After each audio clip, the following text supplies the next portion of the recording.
पंजशीर में मज़ाहमती फोर्सेस के सरबराह अहमद मसूद ने तालिबान से मुज़ाकरात के जरिए मामलात को हल करने पर जोर दिया है। अहमद मसूद का कहना है कि वो पंजशीर में तालिबान के साथ जारी लड़ाई खत्म करके मुज़ाकरात का दौर शुरू करने के मुतमन्नी है। फेसबुक पर जारी बयान में अहमद मसूद ने कहा कि कौमी मज़ाहमती महाज मौजूदा मसाइल का हल चाहती है। उन्होंने अफ़गान मजहबी रहनुमाओं की जंगबंदी की अपील की भी खैर मकदम किया है। कहा उन्हें खुशी है कि उलमा अमन और सलामती के लिए कोशिश कर रहे हैं।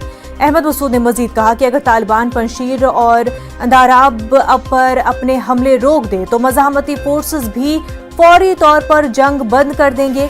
दूसरी तरफ तालिबान और NRF के बीच जारी लड़ाई के नतीजे में इतवार के रोज मज़ाहमती फौज के 2 अहम रहनुमा और कमांडर हलाक हुए हैं। NRF के तर्जुमान फहीम दश्ती भी तालिबान से लड़ाई में मारे गए हैं, जबकि तालिबान ने पंजशीर पर कब्जे का दावा किया है। ताहम मुसद्दिक़ा ज़राए से इन दावों की तस्दीक नहीं हो सकी है। हमारे नुमाइंदे शैलेंद्र वांगू हमारे साथ जुड़ चुके हैं। शैलेंद्र, जिस तरह से तालिबान का और जो दीगर वहां पर रिबेल ग्रुप्स है उनके बीच जंग जिस तरह से छिड़ी हुई है, अब उसको लेकर के कई तरफ से बात हो रही है कि इनको मुज़ाकरात के जरिए हल होना चाहिए। वहीं जो मजहबी रहनुमा है वो भी ये चाहते हैं कि खाना जंगी जो है उसकी शुरुआत न हो और अफगानिस्तान में मजीद अब हालात खराब न हो।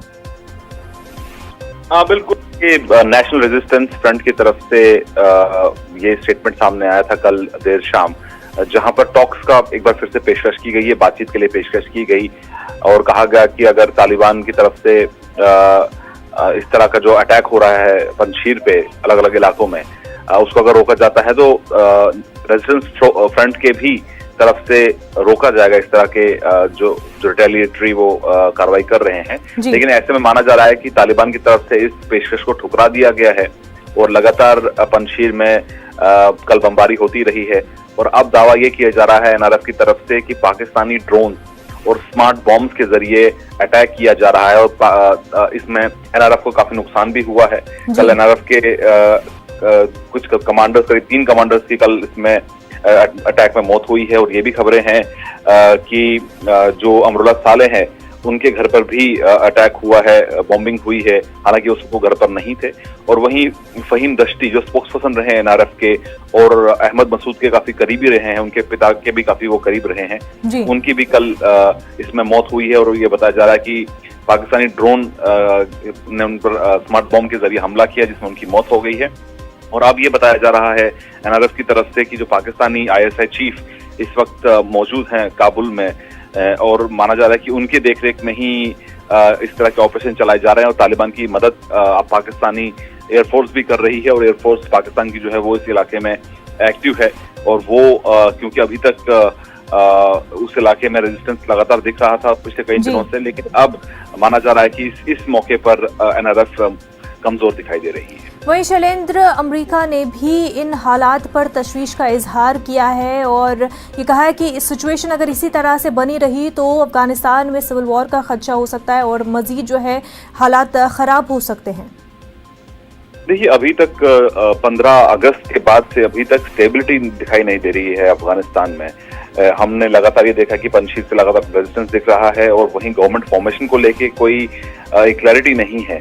इस बीच ये खबर ये भी है कि हक्कानी नेटवर्क और तालिबान के बीच में भी तालमेल नहीं है और इसीलिए पाकिस्तानी ISI चीफ इस वक्त काबुल में है और माना जा रहा है कि वो हक्कानी नेटवर्क और तालिबान के बीच में जो डिफरेंसेस है उनको दूर करने के लिए वो वहां पर पहुंचे हैं। और माना जा रहा है कि पाकिस्तान हक्कानी नेटवर्क को प्रोमिनेंट पोर्टफोलियो दिलवाना चाहता है वहां की नई सरकार में। हालांकि अब ये भी इस तरह की खबरें भी हैं कि झड़प भी हुई है तालिबान के बीच और हक्कानी नेटवर्क के बीच में, जिसमें गोलीबारी भी हुई है, इस तरह की खबरें भी आ रही हैं। हालांकि इसमें भी कंफर्मेशन नहीं है। और इसी बीच एक अपडेट ये भी है कि UN के ऑफिशियल्स ने मुल्ला बरादर से मुलाकात की है, जो कि तालिबान की तरफ से स्टेटमेंट जारी किया गया और कहा है कि मुल्ला बरादर से मुलाकात हुई है UN के ऑफिशियल्स की और UN की तरफ से एश्योर किया गया है कि वो जो असिस्टेंस देते आए हैं, मदद करते आए हैं अफगानिस्तान के लोगों के लिए, वो जारी रहे। बिल्कुल। और शैलेंद्र, वहीं ये बात भी सामने आई थी कि जो तालिबान को पहुंचती है इमदाद पाकिस्तान की जानिब से, वो हक्कानी ग्रुप को चली जाती है, यानी एक मेजर हिस्सा जो उसका है वो हक्कानी ग्रुप लेके जाता है, या दीगर जरियों से भी जो तालिबान को मदद पहुंचती आ रही है, फंड्स पहुंचते आ रहे हैं, उसका एक बड़ा हिस्सा जो है हक्कानी ग्रुप को ही जाता है। देखिए, ये बात हर कोई जानता है कि हक्कानी नेटवर्क और पाकिस्तान का बहुत पुराना रिश्ता रहा है और लगातार हक्कानी नेटवर्क का सपोर्ट करता आ रहा है पाकिस्तान। और इससे पहले हमने ये भी देखा कि 90 के दशकों में जब तालिबान का कब्जा अफगानिस्तान पर था, उस वक्त भी हक्कानी नेटवर्क एक्टिव था और हक्कानी नेटवर्क इंडियन इंटरेस्ट को भी वहां पर निशाना बनाता था। तो ये साफ है कि Haqqani network Pakistani agency ISI के इशारों पर काम करता है, ऑपरेट करता है। तो जाहिर तौर पर पाकिस्तान न सिर्फ उसकी मदद करता है पैसे के तरीके फाइनेंशियली, बल्कि वो चाहता है कि जो अगली सरकार वहां पर बने उसमें हक्कानी नेटवर्क के जो बड़े चेहरे हैं उनको अहम पद, अहम पोर्टफोलियोज नई सरकार में मिले। इसलिए ये बड़ी हैरानी वाली बात है कि पाकिस्तानी ISI चीफ की तस्वीरें 2 दिन पहले सर्कुलेट हो रही थी सोशल मीडिया पे। जब भी इस तरह की कभी किसी देश के किसी देश के इंटेलिजेंस चीफ दूसरे देश में जाते हैं तो इस तरह की तस्वीरें सामने नहीं आती। ये सिर्फ एक अनाउंसमेंट है इस तरह का कि अब अफगानिस्तान में पाकिस्तान की सीधी दखल है। पाकिस्तानी ISI चीफ वहां पहुंचते हैं, तस्वीरें खिंचवाते हैं, मुलाकातें करते हैं। उनकी मुलाकात मुल्ला बरादर से भी बताया जा रहा हुई है, उनकी मुलाकात और भी जो नेता हैं अफगानिस्तान में उनसे भी उनकी मुलाकात हुई है। तो जाहिर तौर पर नई सरकार फॉर्मेशन में पाकिस्तान का क्या रोल है ये अब साफ हो गया है। लेकिन ऐसे में हक्कानी नेटवर्क को क्या आगे रोल मिलता है, क्योंकि अभी तक ये क्लियर नहीं है कि सरकार कब तक बनेगी। पहले फ्राइडे की बात हो रही थी कि फ्राइडे तक अनाउंसमेंट होगा, लेकिन अभी तक अनाउंसमेंट नहीं।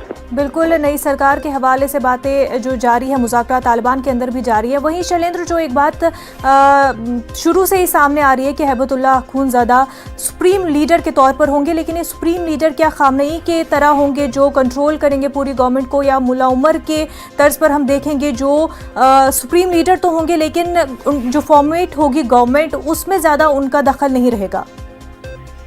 देखिए, जो हमारे सोर्सेज हम उन्होंने हमको बताया था आपसे कुछ दिन पहले, करीब 5 से 6 दिन पहले, कि वहां पर ईरान की तर्ज पर अगली सरकार बनेगी जिसमें एक सुप्रीम लीडर होगा जो कंधार से ऑपरेट करेगा। काबुल में उसका ऑपरेशन नहीं होगा और काबुल में जो गवर्नमेंट होगी वो एक प्राइम मिनिस्टर के अंडर होगी और प्राइम मिनिस्टर के तौर पर मुल्ला बरादर का नाम सबसे आगे आ रहा है। मुल्ला याकूब और बाकी जो नेता हैं वो टॉप पोर्टफोलियोज पर रहेंगे। लेकिन ऐसे में जो कॉन्स्टिट्यूशन है, जो संविधान है अफगानिस्तान का, उसको भी बदलने की बात चल रही थी और ये माना जा रहा था कि 1962 का जो कॉन्स्टिट्यूशन है वो दोबारा लागू किया जा सकता है कुछ बदलाव के साथ में। उसके हिसाब से जो रिलीजियस लीडर होगा, जो सुप्रीम लीडर होगा, वो कंधार से ऑपरेट करेगा, उसका सीधा दखल नहीं होगा सरकार के ऑपरेशंस में, डे टू डे ऑपरेशंस में उसका दखल नहीं होगा। और वहीं उसके अंडर एक सुप्रीम काउंसिल होगी जिसमें करीब 11 से 70 के आसपास मेंबर्स हो सकते हैं।